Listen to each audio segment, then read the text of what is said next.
Tudo bom, pessoal? Olá novamente.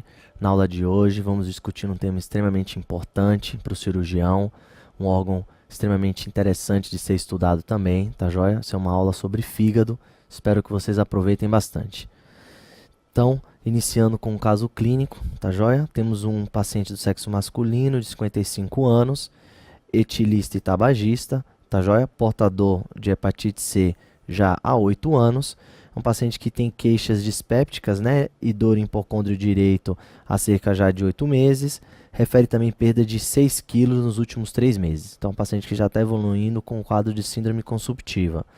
Ele interrompeu o acompanhamento médico e o tratamento inicial da hepatite C, tá joia? Inclusive não completando o tratamento medicamentoso que foi prescrito inicialmente. Então, isso é extremamente importante a gente ter na mente quando for discutir esse caso.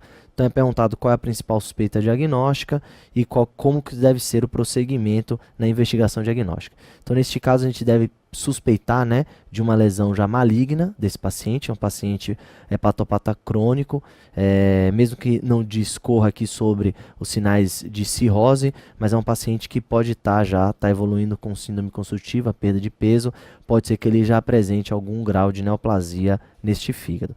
Então, o prosseguimento da investigação, vocês vão aprender ao longo da aula e no final nós discutiremos.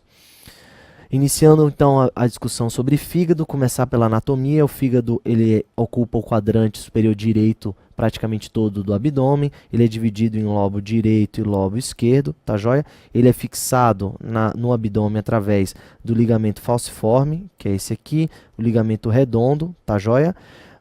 Ele também posteriormente é fixado através do ligamento triangular esquerdo e o ligamento triangular direito.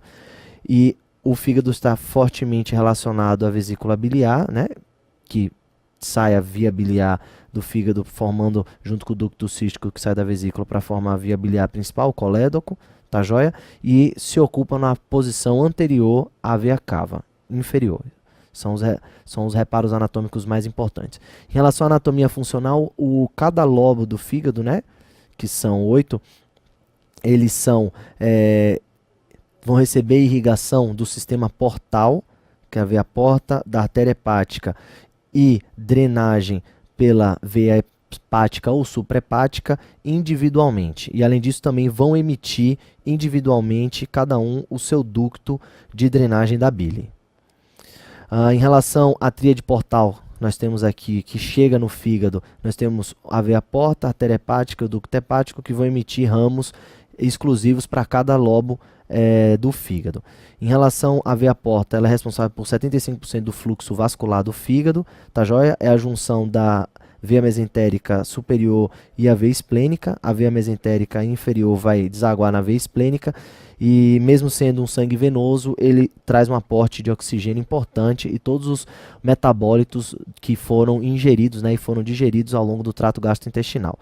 A artéria hepática vai fornecer 25% do fluxo vascular do fígado e ela vai ser derivada, né? Temos a hepática como derivada do tronco celíaco, que é aqui na região já da aorta abdominal, e na sequência vai dar a hepática própria, né? Que vai emitir o seu ramo direito e esquerdo e apresenta uma grande variação anatômica da ramificação da artéria hepática. Em relação às veias hepáticas, né, ou suprahepáticas, elas são enumeradas em 3, né? Temos que elas vão acompanhar também a cissura e a principal delas é a cissura principal que vai dividir o fígado em direito e esquerdo e vão fazer a drenagem de todo o sangue do fígado para a veia cava inferior. A unidade funcional do fígado, nós temos aqui essa formação que vai ser composta na periferia da tríade portal, né, que são os ramos da artéria hepática, da veia porta e da via biliar, do ducto biliar, e no centro nós temos a veia central. Então o sangue ele vai fluir da periferia para o centro através dos sinusoides e ao redor dos sinusoides nós temos os hepatócitos que vão fazer todo o metabolismo e todo o trabalho do fígado e a bile vai ter um sentido de drenagem do centro para a periferia em direção aos ductos biliares. Em Em relação à fisiologia, o fígado é responsável, né, pela homeostasia metabólica, vai fazer diversos processos, como processamento e distribuição dos nutrientes que vêm do trato gastrointestinal, síntese de proteínas, vitaminas e enzimas, produção da bile, que participa da digestão, metabolismo de substâncias. Além disso, é dito como um filtro, né, o fígado, por isso, metaboliza substâncias endógenas e exógenas, tá ok? Então, a primeira patologia que nós vamos estudar do fígado são as infecciosas, que é o abscesso hepático, que ele pode ter origem amebiana ou piogênica, tá?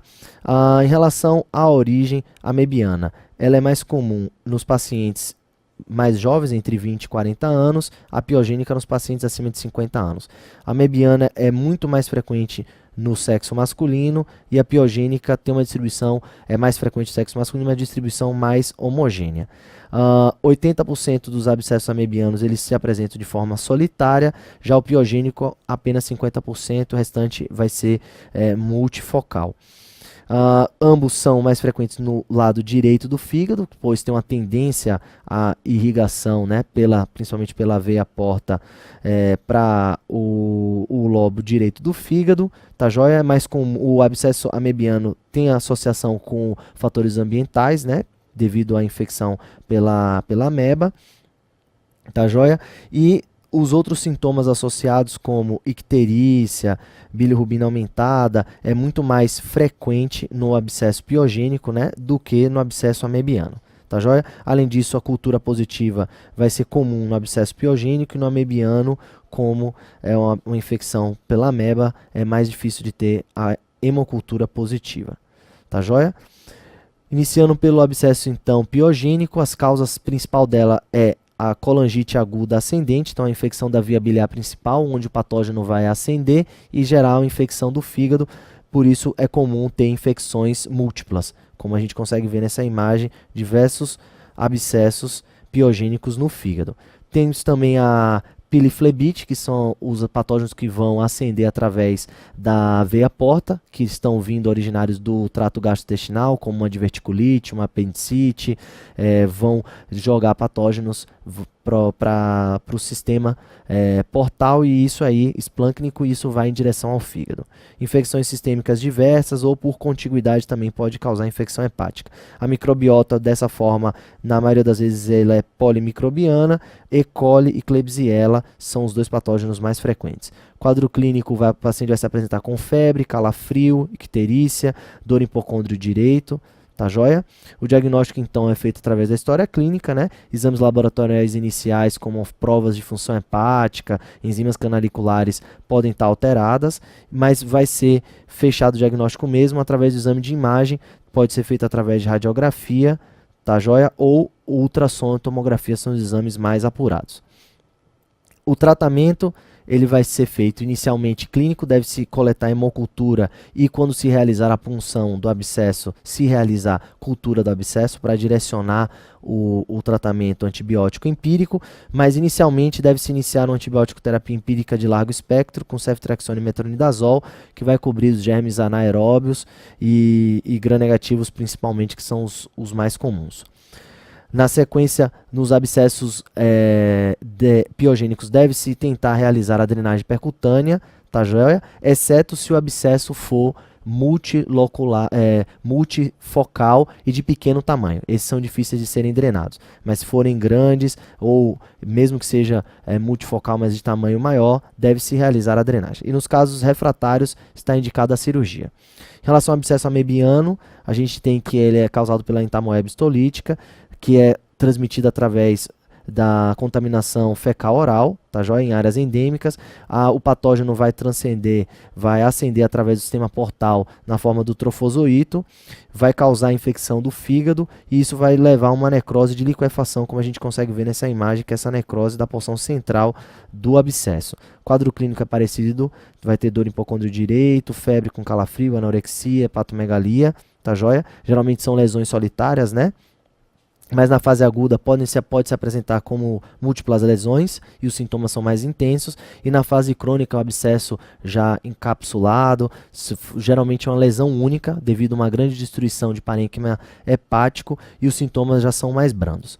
O diagnóstico é feito através também da história clínica. Na suspeita, exames laboratoriais alterados também podem ter em relação à prova hepática, alterações de enzimas canaliculares, mas ele vai ser firmado através mesmo de exames de imagem, como radiografia, ultrassom, e a tomografia é o melhor exame para ver. A gente observa aqui um grande abscesso amebiano solitário, que ele foi crescendo e ele para o seu crescimento, a destruição do parênquima hepático, quando o patógeno atinge a cápsula hepática e dessa forma cessa a destruição do parênquima e aí o abscesso para de crescer.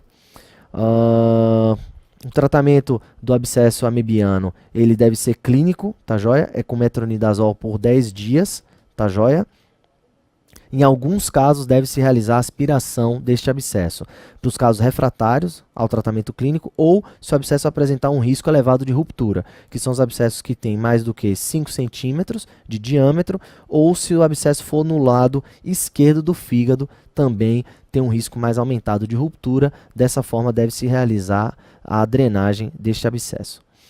Agora falando sobre as neoplasias hepáticas, que é um capítulo extremamente importante de ser estudado, nós temos os grupos das patologias, né, dos neoplasias benignas e malignas. Das benignas nós temos o adenoma hepático, temos a hiperplasia nodular focal e o hemangioma como as 3 doenças mais frequentes, e da maligna nós temos o carcinoma hepatocelular, que é o tumor primário de fígado mais comum. Em relação às neoplasias benignas, o adenoma hepático ele é muito mais frequente em mulher, tá joia? De meia idade, então a mulher jovem, com uso crônico, fortemente associado ao uso crônico de esteroides, que é o anticoncepcional oral. A gente consegue ver aqui um adenoma nessa imagem de patologia, né? Um nódulo redondinho, bem circunscrito. Geralmente ele é solitário e os sintomas podem alcançar até cerca de 70% das pacientes, e o mais comum é a dor em hipocôndrio direito. Marcadores tumorais negativos, tá joia?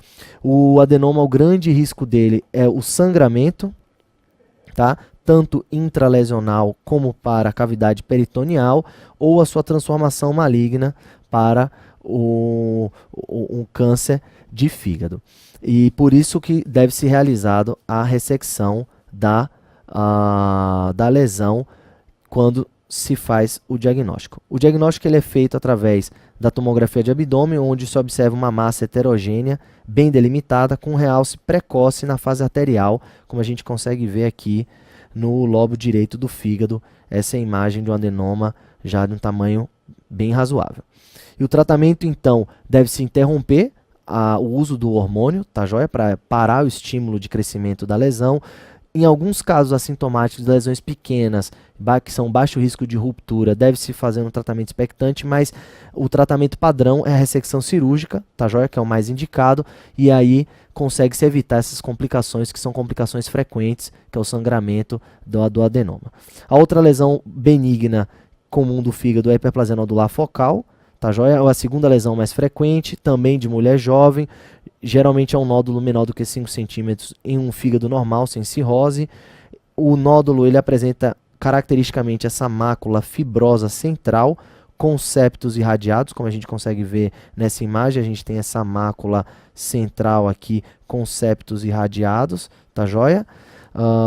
Além disso, tem causa desconhecida, não se sabe ainda, e na maioria das vezes esses nódulos são assintomáticos.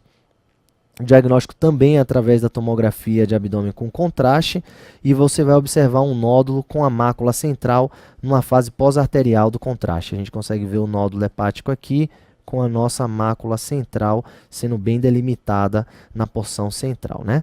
E o tratamento ele é expectante, na imensa maioria dos casos, não precisa-se de ressecção cirúrgica, exceto em casos de dúvida diagnóstica, e a diagnóstico diferencial principal é com o adenoma, devido ao risco de sangramento do adenoma. Então, nos casos de dúvida diagnóstica, onde a imagem não é bem característica, deve-se realizar a ressecção para se confirmar o diagnóstico.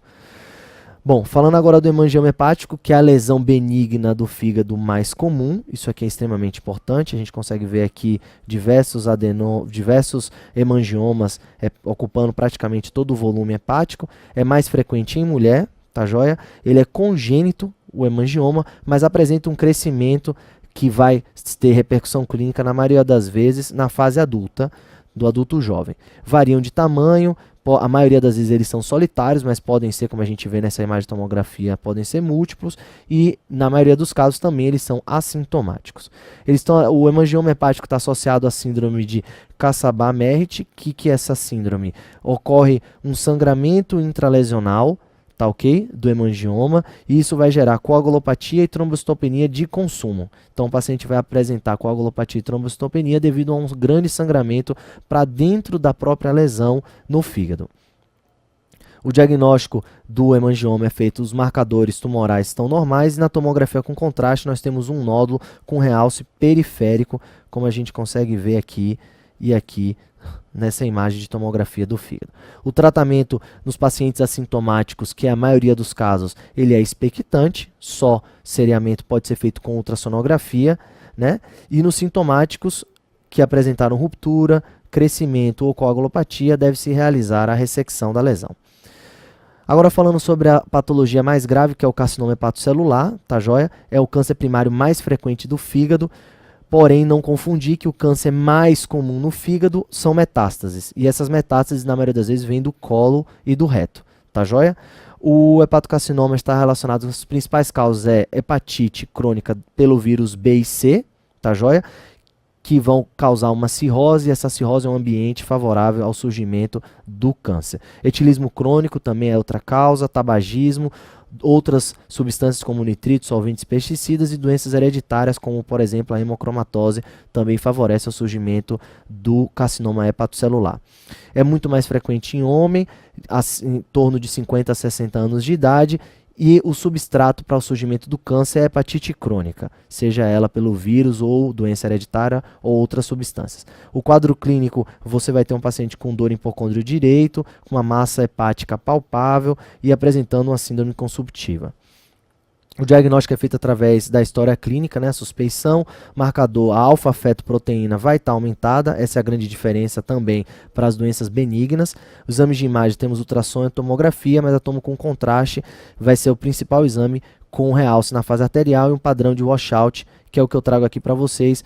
Você vê a lesão na fase arterial e depois ele tem o esvaziamento do contraste e a lesão some ao longo do seriamento da imagem da tomografia. E o tratamento principal curativo é a ressecção da lesão ou o transplante de fígado, que isso vai fazer com que se cure a lesão, mas existem tratamentos alternativos como ablação, embolização ou tratamentos combinados para os casos em que não se dá para se realizar a cirurgia de ressecção ou transplante hepático.